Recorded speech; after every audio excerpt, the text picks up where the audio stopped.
Okay, so let's start with understanding what inflammation really is.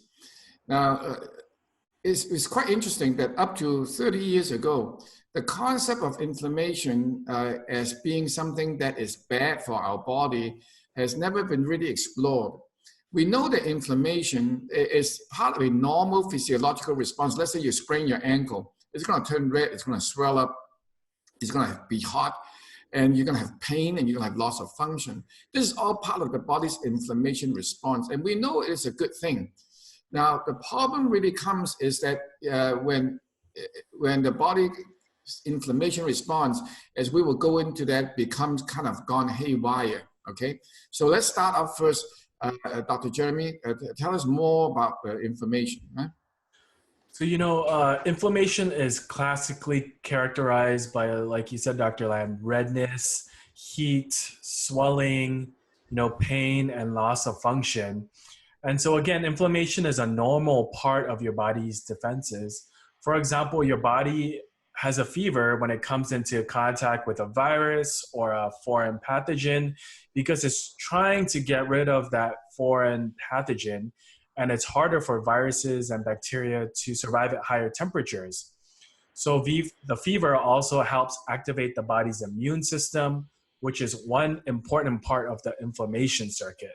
So again, inflammation is not a bad thing, but if it becomes chronic, then long-term problems can start to arise.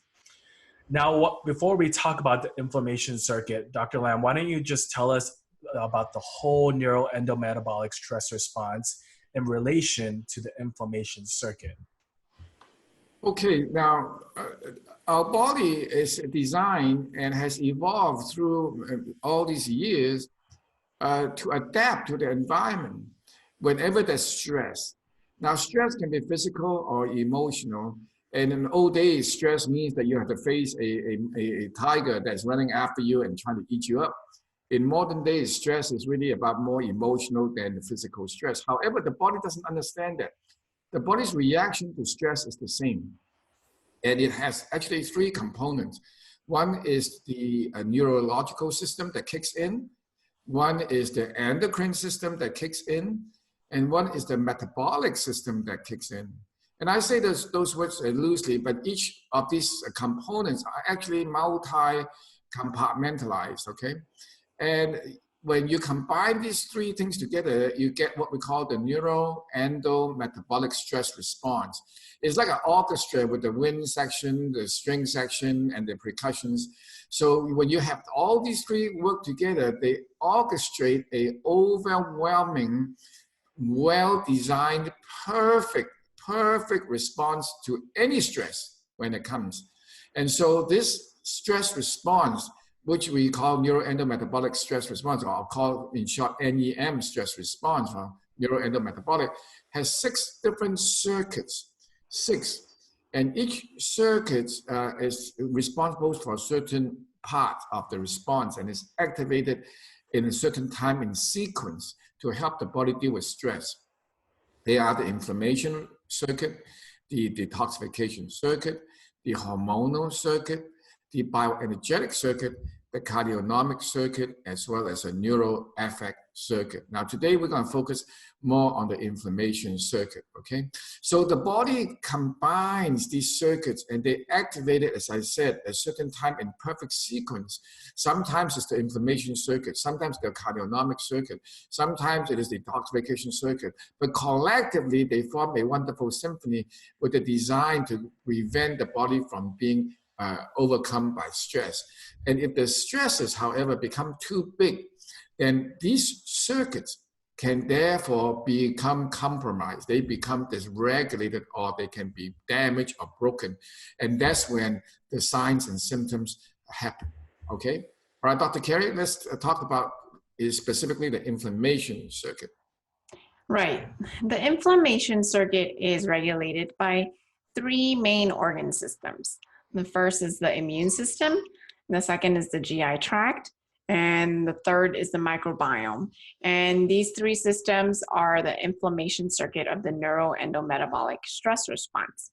Because inflammation, like we talked about, is a normal defense mechanism of the body, and it can be designed to protect you, But like Dr. Lam said, if it goes on for too long, you're in the fight or flight stage and you're just starving or having too much stress, chronic stress, it can lead up to stressing the body and the adrenal glands.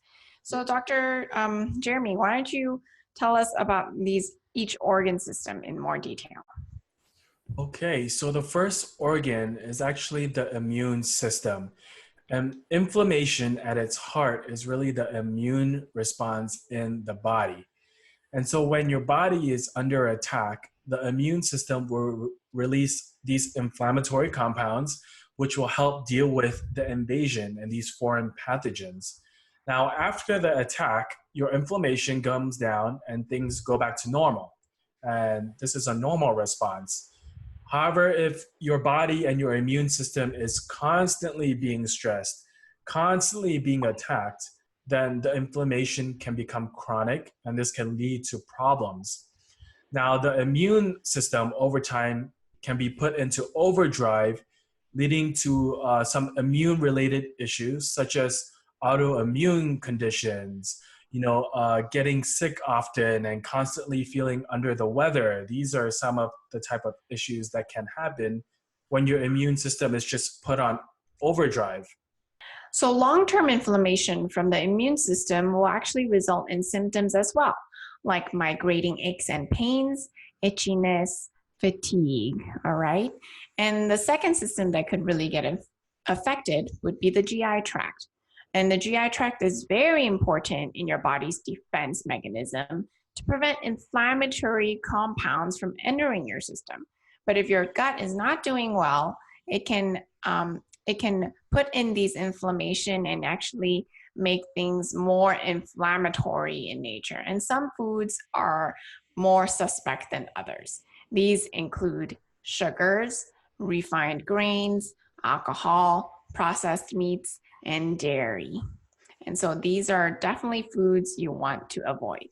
So the concept that we've talked about so far, the immune system and the GI tract, both form the cornerstone of the inflammation. So the GI tract is such an important system in part of the inflammation response of our body. So Dr. Carey, let us know what is a problem when the GI tract becomes inflamed. So you could have a lot of conditions and symptoms that can arise due to GI tract imbalance. These include leaky gut, getting a lot of diarrhea or gas or bloating, food sensitivities, fatigue after eating, like, a food coma, changes in your mood, and even anxiousness. Yeah, most people don't really associate these things with the inflammation response, but if you look globally, it's almost like the body is on fire.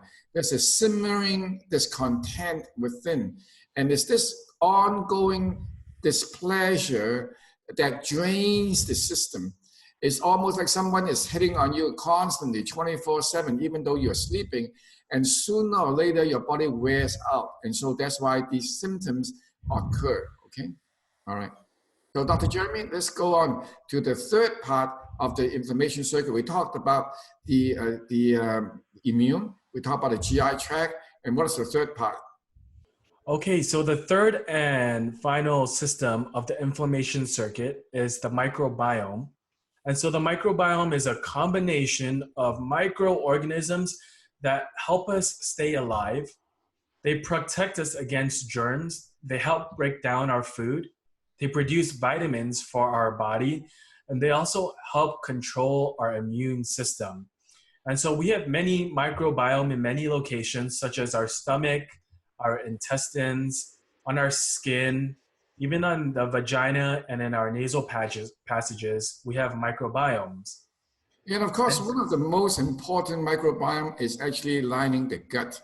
It's this imbalance. It is this imbalance of this microbiome that is lead to what we call gut dysbiosis. So symptoms can be like gassy, bloatedness, leaky gut, weight gain, imbalanced blood sugar, etc. that was mentioned earlier, okay? It's not, most people think of inflammation as just a redness, which is true, but there's a chronic subclinical inflammation that goes on that you don't see. And it's this that drains you, and no matter what you do, you just don't seem to have your full vitality. And this is what inflammation imbalance can lead to.